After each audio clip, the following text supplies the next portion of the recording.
Please get up for Luke Kincaid.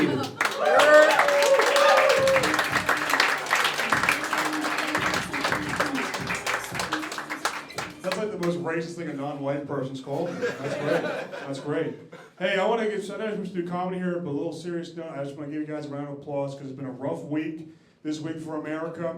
So I'm happy that we're all gathered here for comedy. So that's for great. You guys get a round of applause. That's great. It's been a rough week for America. It's been tough. I know you guys are upset about it. I know WrestleMania is going to be in Saudi Arabia. It's just really tough. And people are defending this. Can you believe that? They're defending WrestleMania not being in America. It's unbelievable. Yes, no.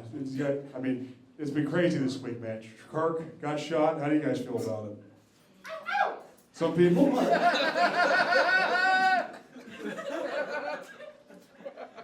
don't know if anyone was like me. Or I wasn't a big Charlie Kirk fan, and when I saw he got shot, I was like, oh, sweet. I can't wait to see him, get winged in the arm. He did not get winged in the arm. He was executed on tape. That was brutal. So, but then I played hopscotch with my friends, and that was hit me up for it.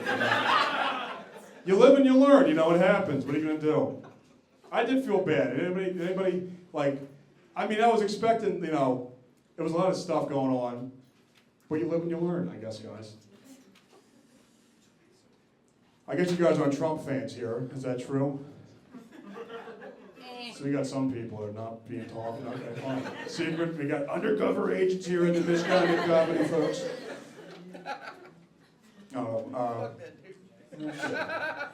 My grandfather passed away this year. That was tough. He was part of the silent generation. You guys know what that is? They're before boomers, right? He was born in 1938. My problem with the silent generation is that they're not very silent. They're pretty outspoken. I remember one day last year at Mother's Day brunch, we're sitting around the table. My aunt's pretty progressive. My grandfather, who was born in 1938, is not progressive. He was racist. And old Italian man. And we were sitting there talking, and he saw a commercial for St. Jude's Hospital on TV and wanted to tell us about it. And he was like, hey, I saw a commercial for those kids on TV. We didn't know what the hell he was talking about. So we're like, what kids? But he's trying to be progressive because my aunt's pretty progressive, so he goes, Jesus Christ.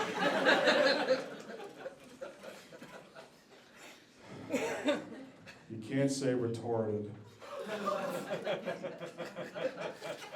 You can't say retarded. Mongoloids? Mongoloid children? Mongoloids?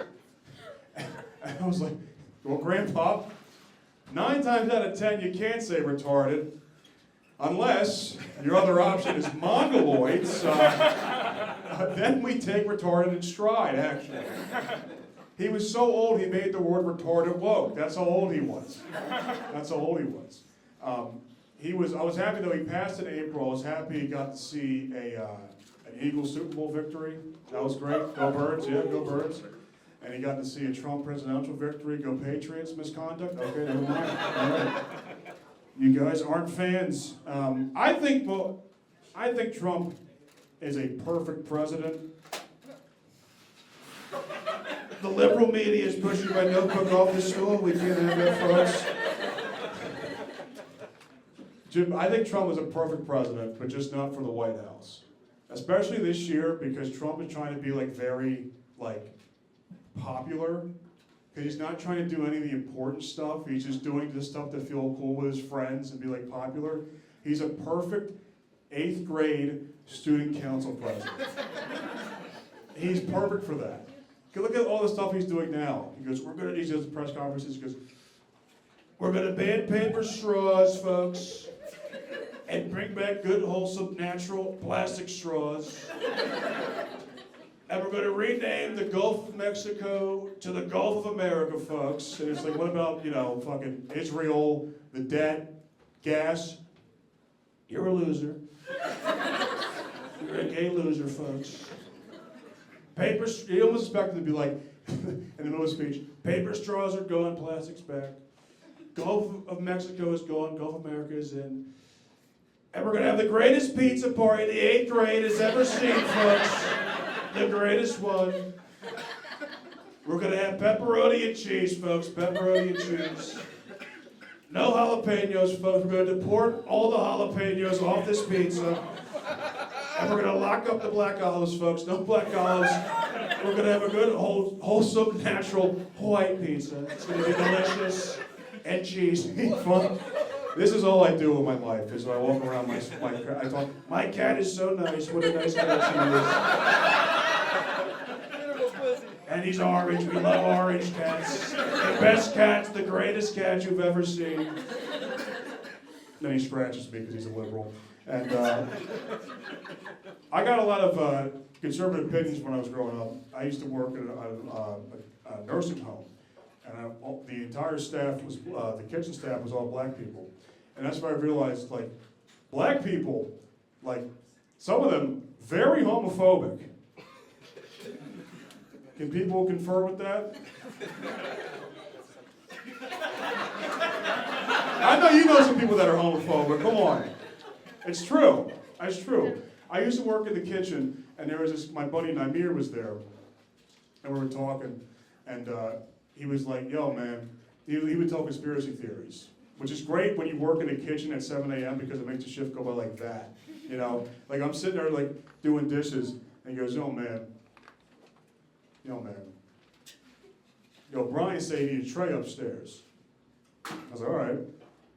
What do you mean? Like, what do you mean he needs a tray upstairs? Like, what? And I was confused because there was like 3 Brians I worked with. And I was like, which Brian? And he goes, Brian was gay. And he goes, man, a faggot. Faggot Brian.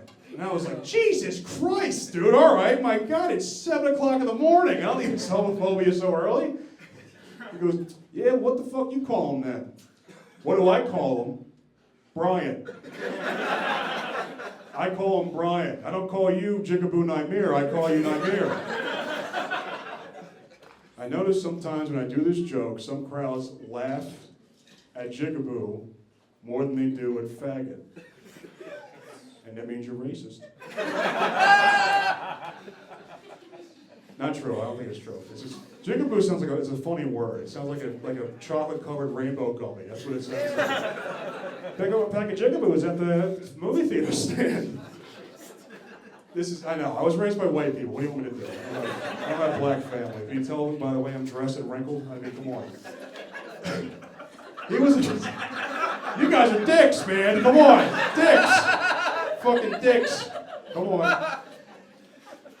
Back to the jokes, folks. Don't look at my clothes, okay? I'm very self-conscious about it. My mom died. No, she's not dead. I don't know why I did. All right, let's go off this. He was a conspiracy theorist, too, which was great. Because he was talking to me one time, and he goes, yo, man, you realize that, this is how homophobic, it ties them together. He goes, yo, man, Naimir was a conspiracy theorist, and he hated gay people. And one day he told me, he was talking to me, and he was like, yo, man, you realize Abraham Lincoln, he was the first black president? And I was like, it's 7 o'clock in the morning, let's hear this. And, man, I was like, how was he the first black president? He goes, man, come on, he freed the slaves, and they did a DNA ancestry test on him, and found out he was 92% sub-Saharan African. That's not true, obviously. But I told him this, which is true. I said, Naimir, as you know that during the majority of Abe Lincoln's presidency, he slept in the same bed with a man. That's true. If you guys looked that up, that is true.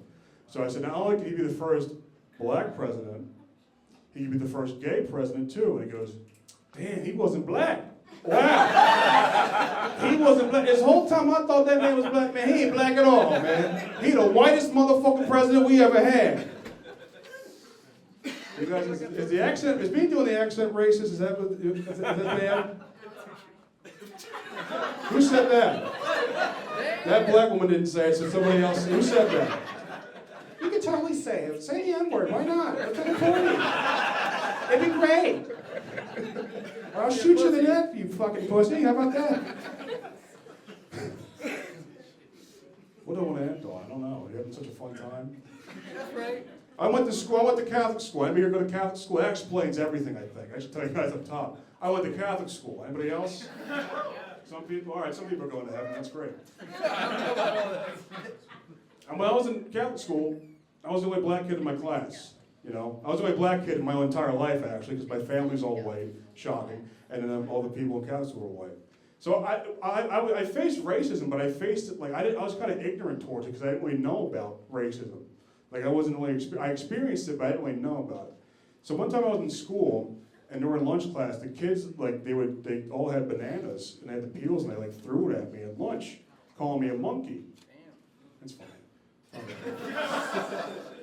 Gave me a sexual complex I'm not going to talk about. But they're, threw banana peels at me, called me a monkey. And I went to my, the teacher saw, and they, reprimanded the kids, they put me in the office, they talked to me, they called my mother and sent me home. And they're talking to my mother. I go home and talk to my mom, and she goes, I'm so sorry it happened to you. And I was like, well, I'm confused, because why would they call me a monkey? Like, that didn't make any sense. And she was like, well, some ignorant people sometimes think black people look like monkeys. And I was confused because, well, this was 4th grade. I loved monkeys. Like, monkeys are like my top 3 favorite animal of all time. So calling me a monkey, that's like calling me a fucking triceratops. I'm like, fuck yes! You're goddamn right I'm a monkey, motherfuckers. I'm the coolest kid in school. All right, I appreciate you guys so much. Take care, everyone.